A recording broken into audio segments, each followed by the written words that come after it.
Hello বন্ধুরা, হাস্যকর performance করছে ব্রাজিল জাতীয় দল।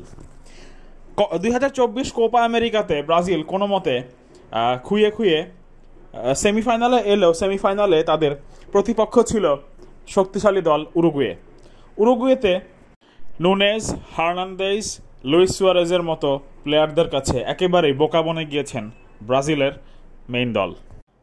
কোপা আমেরিকার সেমিফাইনাল ম্যাচে আজ সকাল 7টায়, বাংলাদেশ সময় আজ সকাল 7টায় উরুগুয়ের বিপক্ষে মাঠে নামে এন্ড্রিক এবং তার দল। কিন্তু তারা কোনো মতে 90 মিনিট গোলশূন্যভাবে ম্যাচ কাটিয়ে গেলেও, ডিফেন্সিভ খেলেও আলটিমেটলি পেনাল্টি শুট আউটে তারা কিন্তু বরাবরের মতো ডিচ করে। ব্রাজিলিয়ান ফ্যানদের বাজপাখি অ্যালিসন বেকার এত ভালো গোলকিপার হওয়া সত্ত্বেও তিনি কিন্তু পেনাল্টি শুট আউটে একেবারেই অদক্ষ।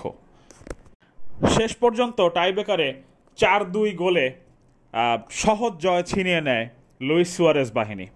আর অন্যদিকে পরাজয় বরণ করতে বাধ্য হয় সবুজ হলুদের দল ব্রাজিল। একজন ব্রাজিল ফ্যান হিসেবে আপনার আমার আফসোস হওয়ার কথা থাকতেই পারে, কেননা এই দলটি একসময় আন্তর্জাতিক ফুটবলে তাদের রাজত্ব ছিল একচেটিয়া। তারা সবসময় র্যাঙ্কিংয়ে শীর্ষস্থান অবস্থান করত, এমনকি বিশ্বকাপ, কোপা আমেরিকা, এ সকল ইন্টারন্যাশনাল যত ইভেন্ট আছে সব কিছুতেই কিন্তু তারা নিজেদের দখলে রেখেছিল। কিন্তু এই বিগত বিশ্বকাপ থেকে দেখা যাচ্ছে যে ব্রাজিলের কিছুটা অধপতন হয়েছে, কেননা আগের মতো সাম্বার তালে শৈল্পিক যে ফুটবল খেলা হতো এখন কিন্তু আর সেটি হচ্ছে না। কেন যেন ছন্দ হারাচ্ছে ব্রাজিল ফুটবল। আসলে এটি কি জেনারেশনের দোষ, নাকি ফুটবলের প্যাটার্ন পাল্টে গিয়ে ব্রাজিলের ক্ষতি হচ্ছে, আমার ঠিক জানা নেই। ইনজুরির কারণে নেইমার তো তার পুরো ক্যারিয়ারই নষ্ট করে ফেললেন। তিনি তার দলের হয়ে ঠিক কতগুলো কার্যকরী ম্যাচ উপহার দিতে পেরেছেন তা কিন্তু সন্দেহাতীতভাবে প্রশ্ন থেকেই যায়।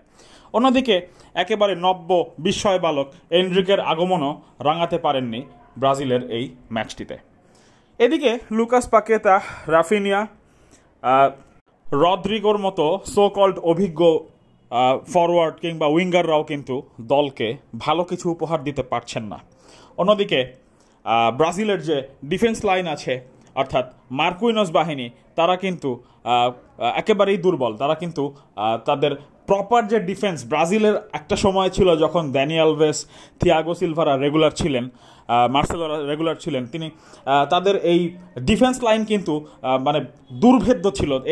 এই ডিফেন্স লাইন অ্যাকচুয়ালি মানে ভেদ করে গোল দেওয়াটা অপোনেন্টের পক্ষে একদমই দুঃসাধ্য ব্যাপার ছিল। কিন্তু বর্তমানে ব্রাজিল তার এই ফুটবলের সৌন্দর্য হারিয়েছে এবং সকল ফ্যান সমর্থকদের কাছে, এমনকি নিজেদের কাছেও, ফুটবল বিশ্বের কাছেও তারা কিন্তু হাস্যকর টিম হিসেবে পরিচিতি লাভ করছে। আমরা ফুটবল প্রেমীরা চাই আবারও ব্রাজিল তার অতীত অবস্থানে ফিরে যাক, তার শৈল্পিক ছন্দে ফুটবল খেলে বিশ্ববাসীকে ফুটবলের রাজত্ব কায়েম কাকে বলে সেটি দেখিয়ে দিক। বন্ধুরা, আজকের ভিডিওটি কেমন হলো তোমরা জানিয়ে দাও। আর তোমরা কে কে ব্রাজিলিয়ান সাপোর্টার আছো তারা কিন্তু আমাদের কমেন্ট বক্সে কমেন্ট করতে ভুলবে না। ধন্যবাদ।